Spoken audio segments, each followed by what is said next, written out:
So hello everyone, सब मज़े में। लास्ट लेक्चर जो था केमिकल बॉन्डिंग का सेकंड लेक्चर, उसमें हमने क्या पढ़ा था? Basic introduction of ionic bond पढ़ा था कि आयनिक बॉन्ड कैसा होता है, कब बनता है, किसके बीच में बनता है, उसकी प्रॉपर्टीज़ क्या है, ये सब डिस्कस किया था। आज हम सेकंड बॉन्ड को पढ़ रहे हैं जो कि है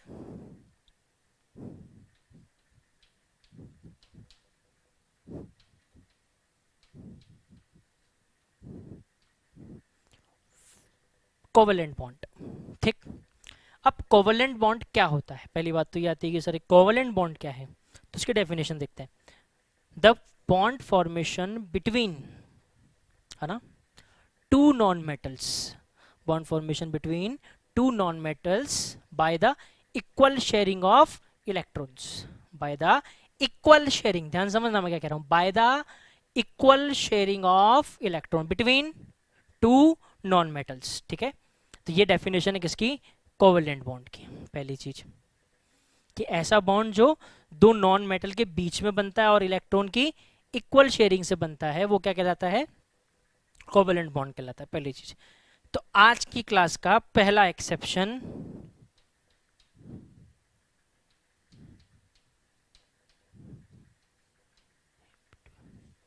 exception number first, Hg+2, Hg2+2। ये जो है एक ऐसा मेटल है जो कोवलेंट बॉन्ड रखता है। ये एक ऐसा मेटल है जो कोवलेंट बॉन्ड फॉर्मेशन करता है बिटवीन टू एटम्स। मतलब Hg और Hg के बीच में कौन सा बॉन्ड है? कोवलेंट। जबकि क्या होना चाहिए था? आयनिक होना चाहिए था। ठीक है, तो ये एक ऐसा मेटल है जो कोवलेंट बॉन्ड का फॉर्मेशन करता है। डेफिनेशन क्या है? Bond sharing between, electron sharing between two non metals. लेकिन ये क्या है? ये क्या है हमारे पास? मेटल। तो पहला एक्सेप्शन है कि ये ऐसा करता है। ध्यान रखना, Hg2+2 क्या बनाता है? कोवलेंट बॉन्ड बनाता है। पहली चीज तो ये हो गई। ठीक है, अब बात आती है इसके बाद कि ये डस्टर भी कहाँ चला जाता है?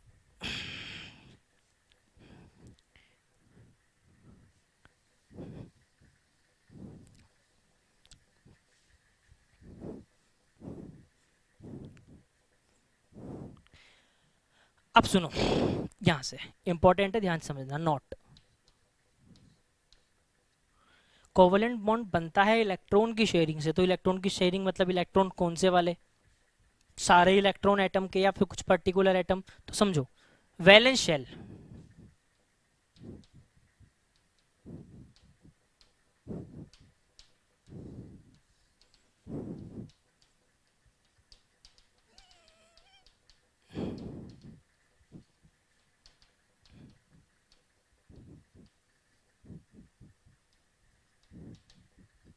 समझो, valence shell electron participating in bond formation of covalent bond.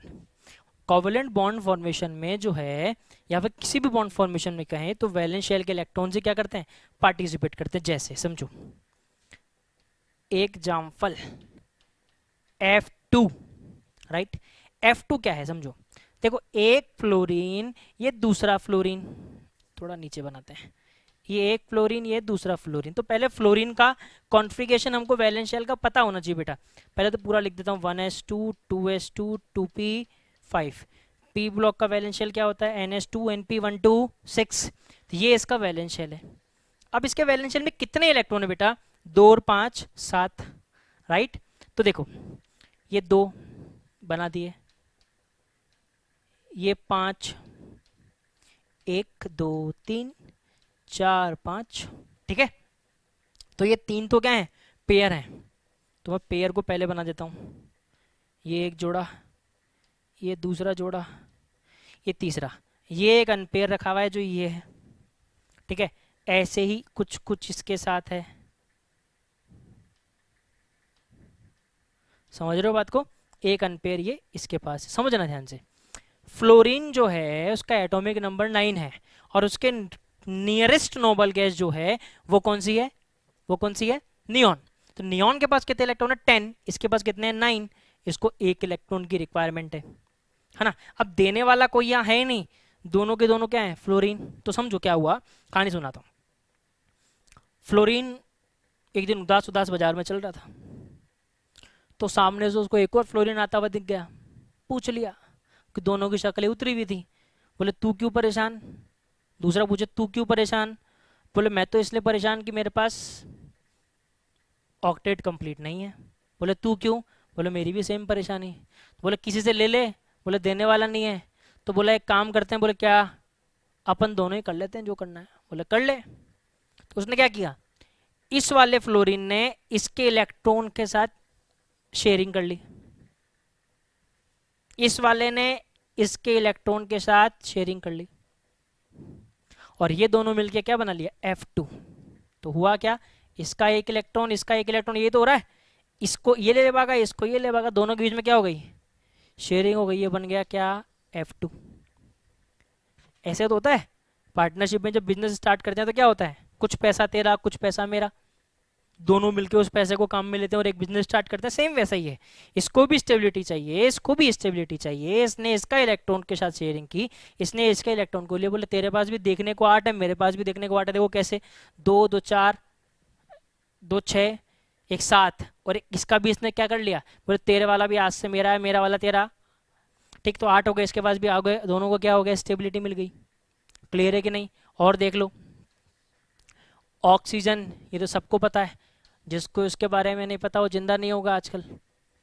O2 के बारे में क्या पता है कि O2 बाबा जो है ना, O2 बाबा, इनका कॉन्फ़िगरेशन जो है, कॉन्फ़िगरेशन ऐसा होता है कैसा, 1s2 2s2 2p4, राइट, ठीक। तो ये इसका वैलेंस शेल कॉन्फ़िगरेशन है, ठीक।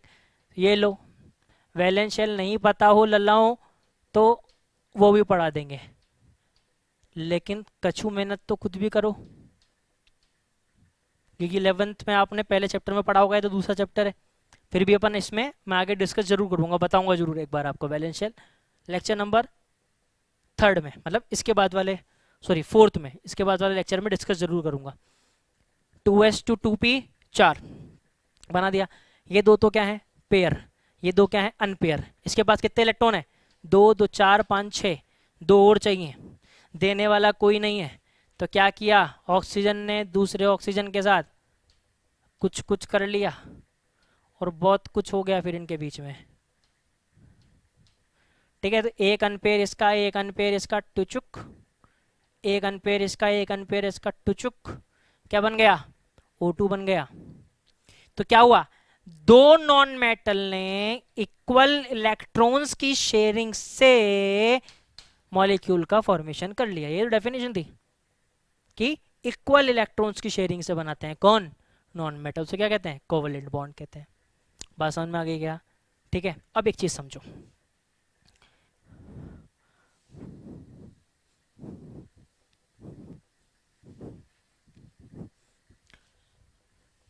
अब मैं ये कॉन्फ़िगरेशन जब लिख रहा हूं वैलेंस शेल का, तब क्या कर रहा हूं मैं कि जैसे मान लो मैंने फ्लोरीन का कॉन्फ़िगरेशन लिखा था बेटा अभी ना, तो मैंने क्या बोला, ये इसका वैलेंस शेल है 2s2 2p5, ध्यान से समझना बेटा।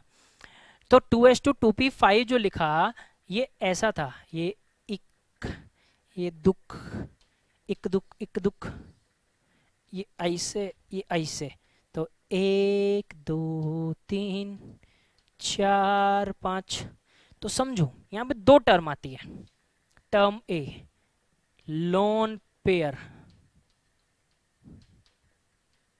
जिसको अपन एलपी बोलते हैं बेटा, क्या बोलते हैं एलपी। क्या होता है लोन पेयर, तो समझो लोन पेयर होता है ये पेयर इलेक्ट्रॉन्स जो पेयर रखे हैं ना, ये कहलाते हैं क्या, लोन पेयर। दूसरी टर्म आती है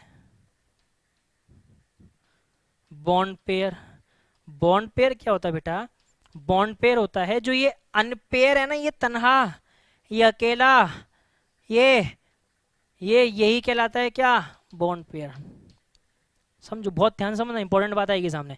ये क्या कहलाता है, बॉन्ड पेयर कहलाता है। ये क्या कहलाता है, लोन पेयर कहलाता है।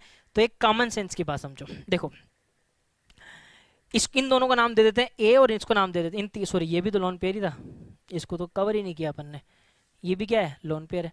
तो इन तीनों को मिलाकर मैंने नाम दे दिया ए, और इस वाले को नाम दे दिया क्या, बी।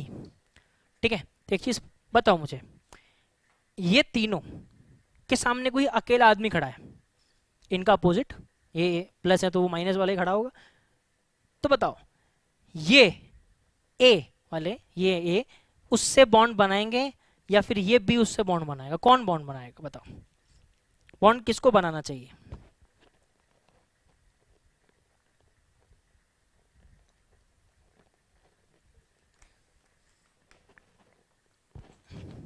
बॉन्ड का फॉर्मेशन किसको करना चाहिए, ए को या बी को? तो भाई समझो, ऑब्वियस ही बात है बी को करना चाहिए। क्यों करना चाहिए? अरे भाई ये पहले से जोड़ा बना के बैठा है, इसका टाका सेट है पहले से ही, इसने 1 2 का 4 पहले कर लिया, तो भैया पहले से कर रखा है, अगर दूसरे की एंट्री हो गई तो पहले वाली तो गई, तो ये तो कुछ नहीं कर सकता। लेकिन ये तो अकेला है, इसने तो 1 2 का 4 किया, 1 1 का 1 ही नहीं किया अभी तक, तो 2 का 4 तो कहां से करेगा? तो वो बॉन्ड बनाएगा। तो बेसिकली क्या है, lone pair not participating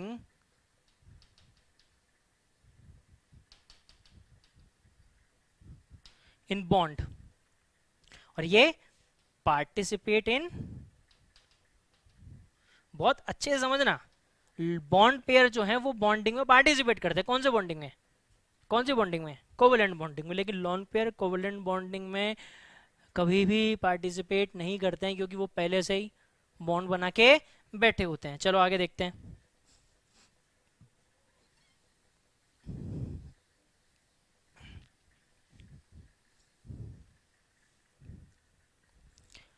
अब आता है reason for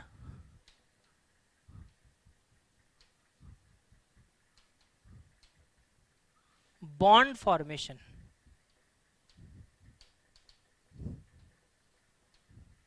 reason for bond formation,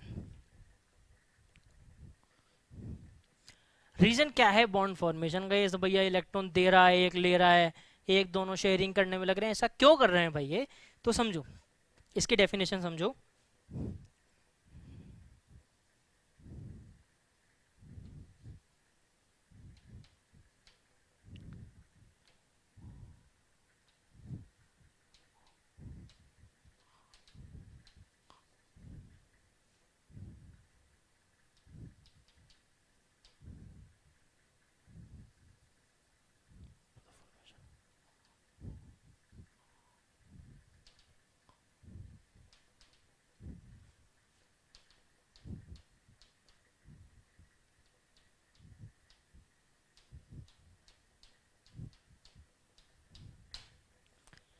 ऐसा क्यों करते हैं? तो पहली बात आती है, for the formation of configuration in valence shell कितना, NH2 NP6, उनको अपने वैलेंस शेल में कॉन्फ़िगरेशन करना है कितना, NH2 NP6, जो कि ऑक्टेट है, जो कि ऑक्टेट पूरा करना है, अष्टक पूरा करना है उनको अपने वैलेंस शेल का, इसलिए वो ऐसा करते हैं। क्लियर हो रहा है कि नहीं, कि वो इसीलिए अपना ऐसा करते हैं। तो समझो कैसे। अच्छा, आपने एक एग्जाम्पल पढ़ा था, क्या, NaCl पढ़ा था कि नहीं बेटा? NaCl में क्या पढ़ा था कि भैया ये Na जो था वो, उसके पास इलेक्ट्रॉन थे कितने, टोटल क्या थे, 11 थे, 1s2 2s2 2p6 3s1, एक एक्स्ट्रा था क्या, ये दे रहा था, इसको रिमूव कर रहा था। रिमूव करने के बाद क्या बच रहा था उसके पास, Na प्लस का कॉन्फ़िगरेशन क्या बच रहा था, 1s2 2s2 2p6, तो क्या उसके वैलेंस शेल का कॉन्फ़िगरेशन हो गया? ऐसा देखो सेम देखने को मिल रहा है कि नहीं? ये भी कितना है यहाँ पे 2, और ये भी कितना है 2, हो गया 8 कंप्लीट हुआ कि नहीं? ये 8 कंप्लीट कर लिया। और आपने ये भी देखा था कि क्लोरीन जो है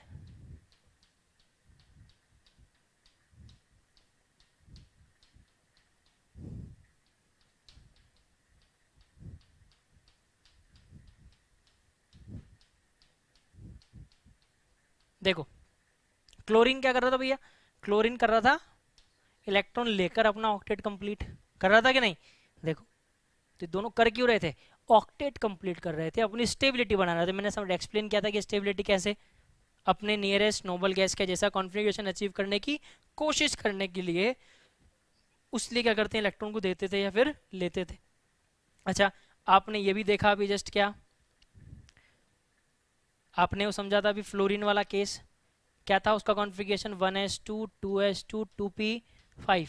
तो फ्लोरीन क्या कर रहा था, एक इलेक्ट्रॉन लेकर 1s2 2s2 2p6 octet complete कर रहा था कि नहीं। तो ये सब किस लिए हो रहा है, ये सब कहानी है ऑक्टेट को कंप्लीट करने की। वो अपना ऑक्टेट कंप्लीट करना चाहते हैं, इस वजह से वो ऐसा कर रहे हैं। क्लियर है कि नहीं, बात क्लियर है।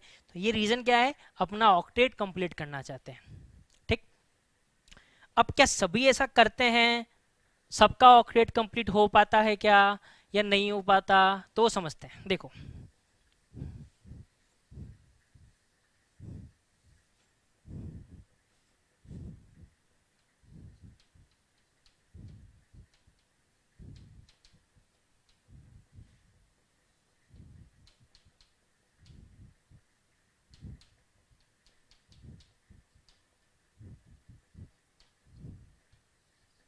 Exception of octet theory, octet theory exception मतलब सभी के सभी तो इसको फॉलो नहीं कर पाते। तो समझो एक्सेप्शन में पहला एक्सेप्शन आता है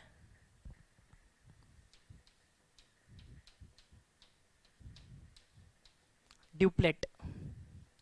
ड्यूप्लेट है ना, ड्यूप्लेट क्या, ड्यूप्लेट का क्या मतलब है, देखो जिसके वैलेंस शेल में 2 इलेक्ट्रॉन हो, है ना, the species which having 2 electrons in valence shell. तो ऐसा एग्जांपल समझो, देखो हाइड्रोजन जो है ना, हाइड्रोजन वो बनाता है H2। वो कैसे बनता है, एक हाइड्रोजन दूसरे हाइड्रोजन से इलेक्ट्रॉन की शेयरिंग कर लेता है और ये क्या बना लेता है, ड्यूप्लेट। क्यों, कि हाइड्रोजन के पास खुद के पास एक इलेक्ट्रॉन है, एक उसने हाइड्रोजन से एक और ले लिया, तो कितने हो गए, 2। मतलब उसको ऑक्टेट रूल की थ्योरी से, दुनियादारी से कोई मतलब नहीं है, वो अपना एक का 2 करके ही क्या है, खुश है। तो ऑक्टेट रूल का क्या हो गया, वॉयलेशन हो गया, एक्सेप्शन हो गया। तो पहला एक्सेप्शन क्या आ गया, H2 जो कि ड्यूप्लेट बनाता है। दूसरा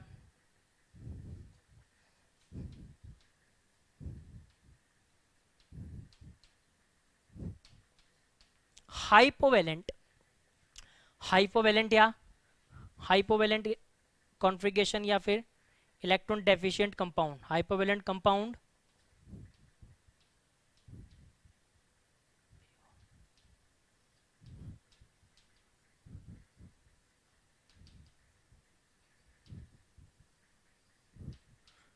समझ ध्यान से बेटा, हाइपोवेलेंट कंपाउंड या इलेक्ट्रॉन डेफिशिएंट कंपाउंड क्या होते हैं, ये क्या कहते हैं इनको, मतलब ये क्या होता है। देखो डेफिशिएंट मतलब होता है कमी, हाइपो मतलब वही कमी वाली कंडीशन, हाइपोवेलेंट कंपाउंड ऐसे कंपाउंड जिनका ऑक्टेट कंप्लीट नहीं हो पाता, है ना, वो कैसे, देखो डिटेल में समझना बेटा, आराम आराम से, कोई जल्दी नहीं है।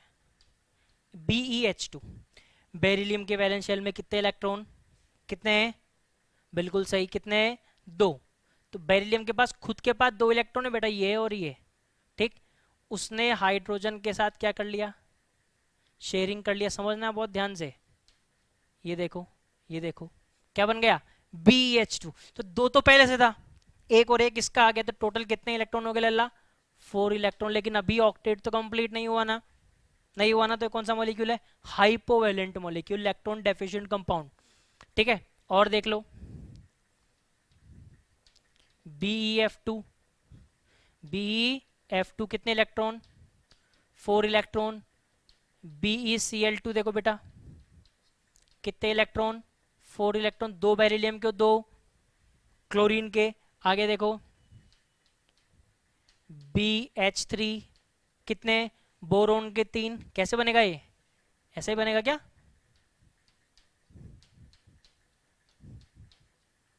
तो 3 तो खुद के हैं ही, एक इसका और एक इसका, तो टोटल कितने हो गए, 6 इलेक्ट्रॉन। समझना बेटा ध्यान से, BCl3 हो ही गया क्या, नहीं हुआ, BCl3 कितना हो गया, 6 चौका, ठीक है 6 हो गया। अच्छा और देखो AlCl3, AlCl3 6 इलेक्ट्रॉन हो गए। ये सब क्या है, इलेक्ट्रॉन डेफिशिएंट कंपाउंड या हाइपोवेलेंट कंपाउंड जिनका ऑक्टेट कंप्लीट नहीं हुआ। ऑक्टेट किसका? In terms of centre metal atom. किसकी बात कर रहा हूं मैं? सेंट्रल मेटल एटम की बात कर रहा हूं कि उसका ऑक्टेट कंप्लीट नहीं हुआ। देखो ना, होना कितने चाहिए थे? 8 कितने हुए? सिर्फ 6 तो हुए। ठीक है, अब ध्यान समझो, स्टार लगा के लिखा रहा हूं, कलर पेन से लिखना। AlF3 बोलो, इलेक्ट्रॉन डेफिशिएंट है या नहीं है? AlF3 ध्यान से देख के बताना। AlF3 इलेक्ट्रॉन डेफिशिएंट कंपाउंड है, हाइपोवेलेंट कंपाउंड है या नहीं?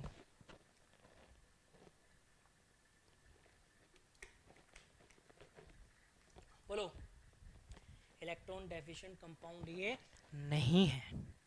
बोले सर काई को नहीं है? ये भी तो है, ये भी एक देता है, ये भी एक देता, फिर कैसे नहीं है? इसके बाद 6 तो इलेक्ट्रॉन है ना बाबा ना।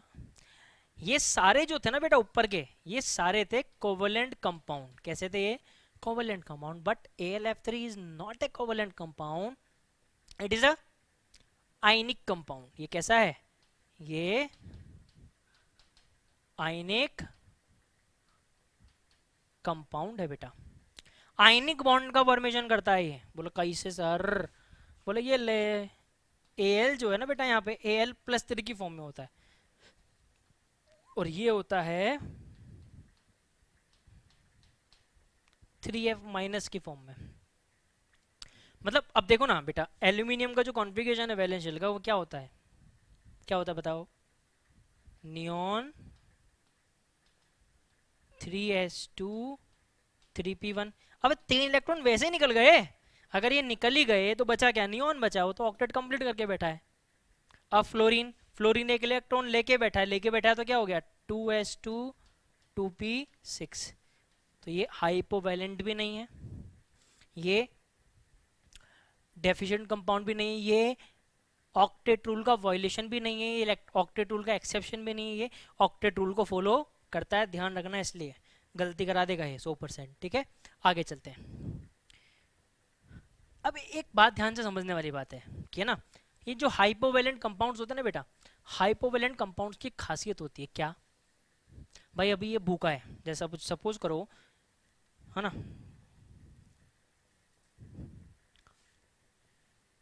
चुन्नू मुन्नू 2 आदमी है। चुन्नू मुन्नू में मुन्नू जो है वो पूरी अपना पेट भर भुरा के बैठा है, पूरा खाना दबा के बैठा है। ठीक है, ये चुन्नू और ये मुन्नू सपोज, है ना, ये चुन्नू मुन्नू का ये पेट जो है ये भरा है, ये पूरा भरा हुआ है। ठीक, अब जो मुन्नू का और चुन्नू जो है बेचारे का आधा भरा है। ठीक है, ये इतना खाली है। अब चुन्नू और मुन्नू के सामने मैंने 5 पकवान बना के रख दिए थाली में। ठीक है, ऐसे बना के रख दिए। अभी बताओ, चुन्नू इन 5 पकवान को खाएगा कि मुन्नू खाएगा? ओबीसी बात है, कौन खाएगा? जो भूखा है वो खाएगा, जो पहले से बराबर टंकी फुल करके बैठा है वो तो देखेगा भी नहीं, है ना। तो सेम हालत किसकी है? इलेक्ट्रॉन डेफिशिएंट कंपाउंड की हालत है। बोले कैसे सर? भाई इलेक्ट्रॉन डेफिशिएंट कंपाउंड मतलब क्या है? जो भूखा है, जिसका ऑक्टेट कंप्लीट नहीं हुआ। तो एक खासियत होती है इलेक्ट्रॉन डेफिशिएंट कंपाउंड में। बोले क्या होती है सर? देखो मैं समझाता हूँ। BCl3, पहले इसका स्ट्रक्चर समझाता हूँ। देखो BCl3 बेटा ऐसा होता है। ठीक है ना। अब ये कंपाउंड है BCl3। अब इसके पास यहाँ पर टोटल नंबर ऑफ इलेक्ट्रॉन्स हैं 6 इलेक्ट्रॉन। अभी भी कितने बाकी हैं ऑक्टेट में? 2 बाकी हैं। अब समझो, बोरोन का जो कॉन्फ़िगरेशन है बेटा, बोरोन का वो ऐसा है, वैलेंस शेल का 2s2 2p1 वो ऐसा है। This one 2s2, this one ये 1 2 1 ऐसा है।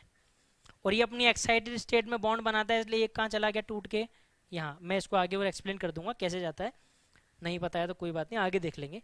तो 3 इलेक्ट्रॉन्स हो गए अनपेयर। ठीक है, अब ये क्लोरीन बाबा, इसके पास क्या है?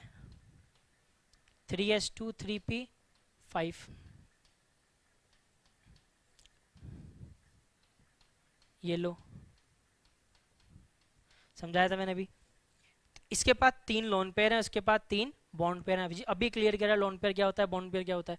अब समझो, आगे जाकर अभी हमने जब बॉन्ड का क्लासिफिकेशन किया था तो उसमें एक बॉन्ड लिखा था, पता हो तो, कोऑर्डिनेट बॉन्ड या फिर डेटिव बॉन्ड लिखा था। तो वही बॉन्ड थोड़ा सा मैं हल्का सा अभी हिंट दे रहा हूँ, आगे फिर देखते बनेंगे आगे जब नंबर आएगा उसका। कोऑर्डिनेट बॉन्ड क्या होता है, इसको ऐसे समझो, एक भूखा आदमी है और एक भरा हुआ आदमी है। तो भूखे आदमी को जब भरे हुए आदमी ने अपना सेट दे दिया, लोन पेयर दे दिया, तो उससे जो बॉन्ड फॉर्मेशन होता है ना बेटा, वो कोऑर्डिनेट बॉन्ड है। मतलब ये भूखा है, इसका तो मामला फुल हो गया, क्लोरीन ने एक इलेक्ट्रॉन बोरोन से ले लिया तो क्या हो गया, पैक हो गया। एन पेयर था, ये भी क्या हो गया, पेयर हो गया, ये तो हो गया कंप्लीट। तो अब क्या हुआ, इस क्लोरीन ने अपना एक लोन पेयर इसके साथ शेयर कर दिया। पहले तू ले ले यार, ऐश कर। तो इसने लोन पेयर क्या कर दिया, शेयर कर दिया, है ना। तो ऐसे ही एक क्लोरीन माइनस आया सामने से, आया भागता हुआ, उसके बाद एक इलेक्ट्रॉन एक्स्ट्रा था, उसने क्या करा, बोरॉन बाबा के इस वैकेंट ऑर्बिटल में, इस वाले वैकेंट ऑर्बिटल में लोन पेयर को आई से डाल दिया। कई से डाल दिया, आई से, है ना। तो सुनो, आपने डेफिनेशन पढ़ी हो कि Lewis acid definition, Lewis base definition. तो लुईस के अकॉर्डिंग एसिड क्या है, लुईस के अकॉर्डिंग एसिड वो हैं जो लॉन पेयर को, समझना, ये लॉन पेयर ये रहा, इसको जो है एक्सेप्ट करता है वो जो लुईस एसिड है। और जो डोनेट करता है वो लुईस बेस है। ये डोनेट कर रहा है ना, तो ये क्या है, लुईस बेस है। और ये एक्सेप्ट कर रहा है, तो BCl3 क्या हो गया, लुईस एसिड हो गया।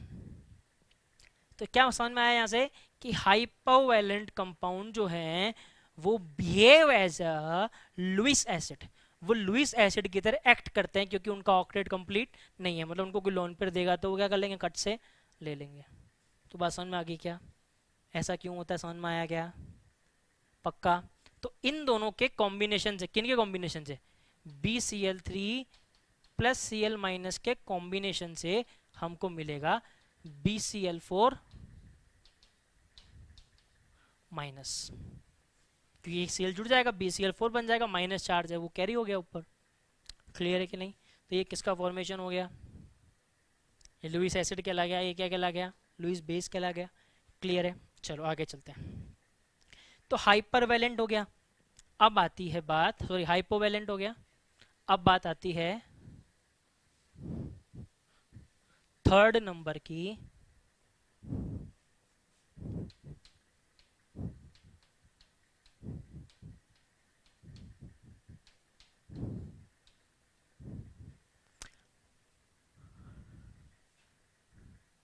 हाइपरवैलेंट मॉलिक्यूल।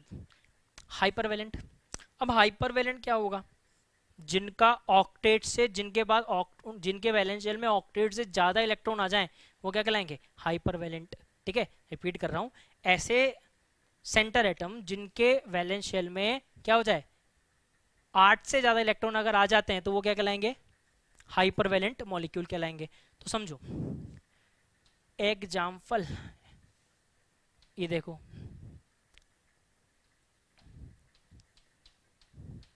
PF5, लला समझना, PF5 बोरोन, सॉरी फॉस्फोरस के वैलेंस शेल में कितने इलेक्ट्रॉन होते, 5 होते।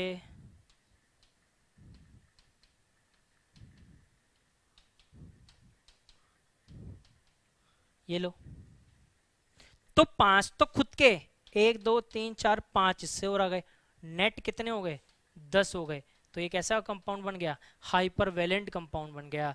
और देख लो PCl5 देख लो, PBr3 देख लो, SF6 देख लो, IF7 देख लो, ये सब क्या है, हाइपरवैलेंट। कैसे, 5 इसके कितने हो गए, 10, 5 इसके कितने हो गए, 10, 6 इसके पास होते हैं, क्या होता है कॉन्फ़िगरेशन, 3s2 3p4, 6, 6 और 6 12 इलेक्ट्रॉन, कितने, 7 और 7 तो 7 14 इलेक्ट्रॉन, 7 फ्लोरीन के और 7 आयोडीन के वैलेंस शेल के 14। ये क्या कहलाएंगे, हाइपरवैलेंट कॉन्फ़िगरेशन, हाइपरवैलेंट मॉलिक्यूल। ठीक है, अच्छा last one is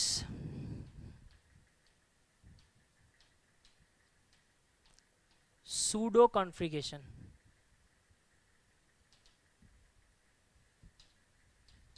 pseudo configuration क्या होता है वो समझो, बहुत आसान है। ऐसा कॉन्फ़िगरेशन जिसमें ऑक्टेट कंप्लीट तो नहीं होता, लेकिन उनके वैलेंस शेल में 18 इलेक्ट्रॉन्स होते हैं। कितने? 18 इलेक्ट्रॉन्स। कितने? 8 नहीं, 18, 18। कैसे? Example ZnCl2। देखो बेटा, ZnCl2 को अगर आप ब्रेक करोगे ना तो इस फॉर्म में ब्रेक होगा, Zn+2 प्लस 2Cl- की फॉर्म में। क्लियर है? अब Zn+2 को समझो। Zn का पहले कॉन्फ़िगरेशन लिखते हैं, Zn का सिर्फ, ठीक है। Zn का कॉन्फ़िगरेशन होता है बेटा 4s2 3d10।